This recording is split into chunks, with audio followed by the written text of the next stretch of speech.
Okay, we're finally going to get around to something I've been wanting to do to this 1975 Porsche 914 rescue project that has really been needed. If you haven't been following my other videos about this vehicle, um, bottom line, the engine came with a single barrel Holly with like these long intake runners. I mean, I went through the uh, startup and the engine works. So with that carburetor on it, but I don't think it works very well. So let's take a look at that setup. All right then. Uh, yeah, I'd never seen a single barrel Holly before. Uh, One of the main issues with doing something like this are these long runners, because apparently the fuel air mix will condensate in those runners and you don't get a probably dripping and poor mixture. um, I've done quite a bit of work. It took a while to get this engine started. It turned out the points were not gapped properly. Once I got those gapped properly, it fired up and running okay. Another thing that happened recently here on bank 1 on cylinder 2, one of the intake valve, the keepers they call them, or collets, one of those had busted, and the valve wasn't opening. So that contributed a lot to it not running well. After I fixed that, which I did with the engine out of car, when I put it back in, the ground strap on the back of the transmission failed, and that caused all kinds of havoc because I've got them off right now, but you see them in a bundle over there. The wires that went, the hot wire to the coil, the reference wire for the tach, it goes to this side of the coil. The hot wire goes to that side of the coil, and the oil pressure switch, which is down in there. All three of those wires burnt and welded one another together. Also, the points melted down. The lead on the condenser went soft and melted. So anyway, I've got a new set of points ordered and condenser. And what I want to do before I do this carburetor change is put that stuff back in, start the engine up in its current state before I make this carburetor switch. And I'll shoot a video of how it runs, because I haven't even started it up since I fixed the valve, the collet on the valve. So I want to get a reference to that. So as I'm waiting to get the points and condenser, which I ordered last week, I've finally got the carburetor kit, and I went with the 34 ICT carburetors. They're a little bit smaller, and this is the kit. I had another 914 which had the big 44 Webers, and that was set up for race, had larger intake valves, a race cam. It did 140 horsepower. It was a 2-liter, also had bigger jugs, so it was a 2096 build. It was one over on the pistons and the cylinders. So this would just be stock 1.8, no cam, unless it has one already, which I have no idea. Special cam for better lift and duration. So anyway, as I'm waiting on these ignition parts, I'm gonna go ahead and pre-assemble these Webers and get the preliminary stuff done. And hopefully once I get the condenser and the points in and get the car started again, then I can move on to removing the original carburetor and installing this new stuff. Yeah, and I just realized I made a misstatement there. Of course, this car originally had fuel injection at 1.8, or which in 75 is either 1.8 or 2 liter. Earlier models had a 1.7 as an option, but all those engines were fuel injected. So you may have one with the original setup, and a lot of the guys that restore these cars prefer the fuel injection systems. This is my third 914. All of them had already been retrofitted to carburetors. Well, the second one was like a failed attempt, which I basically just parted it out. So if you're starting with a failing fuel injection system, I think most people would recommend that you try to salvage that. If that's not what you want to do, then most of what I'm doing in this video will be helpful. Although you may decide to go with a larger carburation, especially if you have like a 2 liter, and at that point, you're going to really need to consider putting a better cam in it for better lift and duration. As far as those carburetors, you'd want bigger carburetors also, because you got more displacement. I mean, I'm going with this smaller setup because it is a smaller engine, and my thought process is with the smaller displacement original cam, I think that the smaller carburetors will work fine. I guess we'll find out, won't we? So you can get these kits from any number of vendors. I know Automobile Atlanta can get them. Any of the VW performance parts houses can get them.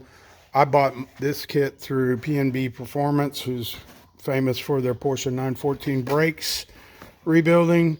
And also what drove the decision to go with the smaller carburetors was price. The price on these 34 ICT carbs is about 2/3 of getting the big 40s or the 44s. So that was really helpful. So what comes in the kit? Obviously, you got the 2 carbs, right? There and there. You've got a bag full of hardware and some fuel line hose, some vapor hose, and more vapor hose. Not sure about that, unless that goes to a breather. You got the 2 intake manifolds and the air cleaners. And also, this is the key to the joining the 2 carburetors. It's a hexagonal rod with threaded ends. So that's how you link the 2 carburetors together, along with a bunch of this hardware. So we'll start sorting through this.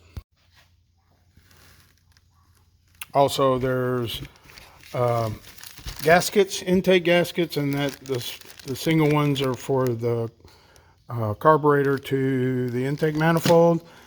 It came with instructions, printed instructions. However, they were for didn't seem to be as complete as these instructions, which I think I pulled from the Redline manufacturer site. I think these are the ones you want, because it gets very specific to the VW bus and the Vanagon, which of course they put these Type 4 engines in, and the Porsche 914. So it's a little bit more detailed than the other set of instructions. So I'd recommend you source that and print it or put it on your phone or whatever. First step is to put the carburetor studs on the intake manifolds. So those threads are the same going either way. It doesn't matter about orientation. Use thread locker, and to get them down in there good, put the backing nut, put one nut on and then another nut to drive up against it, and that'll push it in on the hole. It's an odd size. It's 12 millimeter, So there you go. So as I'm putting these studs in, I'm noting these orifices here in the manifold. And so I'm looking at that distance, how far that stud goes in. Now right now, I'd like to get that stud down where it's flush with the top of the manifold. However, as you can see, you get into a clearance problem. This elbow came with the kit. However, there's only one elbow. So what I'm going to do at this time is I'm going to use it as a gauge to set that where it just has enough clearance to get that elbow in there. And I don't think the instructions mention anything about that vapor hose. So I don't know, more to come. So the next step is to install the carburetors onto the intake manifolds. So if this wrench is the front of the engine, right, this would be the driver's side intake manifold, that would be passenger side, and once they're installed, those intakes will be basically flat or level. You want the carburetor linkage, where it links up, to be at the front of the engine. So your orientation should be like this. We'll try that, and hopefully that is correct. So the next step calls for the throttle lever to be installed with a spacer, but I think these already came with it, unless that needs to be a longer lever. I don't see any alternate in this hardware kit, so I'm going to run with that for now. So I'm going to skip that step, and then next would be to put the bar together, crossbar. So the crossbar basically calls for a lever on each end with 60 degrees difference between the center lever. That's where the throttle cable is going to hook up. So, I mean, because it's a hexagonal, you only have so many choices. I went ahead and pulled out the protractor just to be sure. And yeah, I think it's going to be like 2 facets off, gives you 60 degrees. Note that I thought those levers were one and the same. However, it looks like the carburetor levers have smaller bores in them than the throttle cable lever. So that would accept the knuckle on the end of the throttle cable. And then it calls for putting the ball nuts on the ends. I'm leaving all this loose for now, because what's going to happen is when this rod goes in between the carburetors, you'll expand these threaded balls to engage in these brackets. I'm going to look at the instructions. I can go ahead and put the brackets on the carburetors now, pre-assemble those. I just need to make sure I've got the proper orientation. So everything's loose, just ready to go when I get the carburetors in.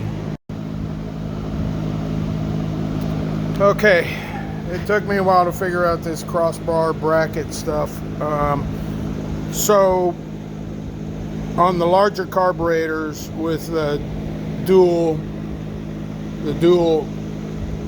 openings, there's a bracket that sits down over the top, and then you have the velocity tube. On this smaller carb, the bracket appears to go right there. So that smaller bracket will come off, repo the spring to over here, right? Put that screw back in, and then there's a small bolt that goes in there. So that's driver's side, and then passenger side will be similar. Same thing. That and that spring repos to that small hole there. So let me set all that up, see how well it works. There is zero information in the instructions about these 34 ICT carbs and how these brackets fit on. I just had to sit there and try every possible combination I could think of, and was kind of lucky I stumbled onto this. So let me set that up and we'll see how it looks. All right, so that worked out nicely. You can see it fit pretty much right where that smaller bracket was. Same thing over here. Spring goes to the little hole underneath that nylon bushing, which that's the balls go into those bushings, right? And hopefully I have the right length rod to match up with the dimension when the carburetors are mounted. So I'm going to get to a point here where I can't move much further. What I can tell you is that what's going to link are these basically Heim joints, I think you call them, are going to go thread into these actuating arms and then down to the throttle lever. There's a couple of standoffs in the kit. Those might go here. I think they will need to because of the proximity. If I put that in there, let me take that lock. Well, anyway, that's too long. It won't squeeze in there. So I think it's going to have to be a standoff. Now, oddly, the two standoffs are different sized. So there must be a dimension going on there regarding the rod and the lever and how it actuates. You want all that geometry to be good, for lack of a better description. So I just have a little bit of hardware left. This is a little cable pull. It fits in that center lever. I've got two small bolts and some washers. These springs, I think they actually go inside of the nylon washers on the brackets, and that's what makes that rod center in between the two carburetor assemblies. Pretty sure how that's going to work. I mean, otherwise all I have left are hose clamps, and then that T, which, by the way, that plastic T is bogus. I'm not going to use that. I'll get a nice brass one because I don't like mixing plastic and gasoline. And then otherwise, that's about it. I think they shorted me on this. If that is active on this setup, I'm going to need another one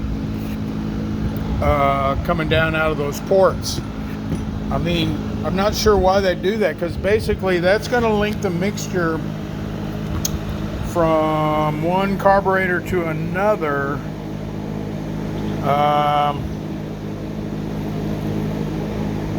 And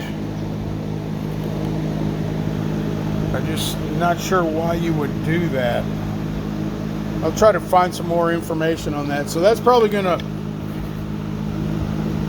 be part one of this whole project. And then once I get the original setup fired up and running, that video will start off part two, and we'll be able to compare. Hopefully I'll finish it up by mounting the carburetors and the linkage, and we can do a comparison in between the two setups. Thanks for watching.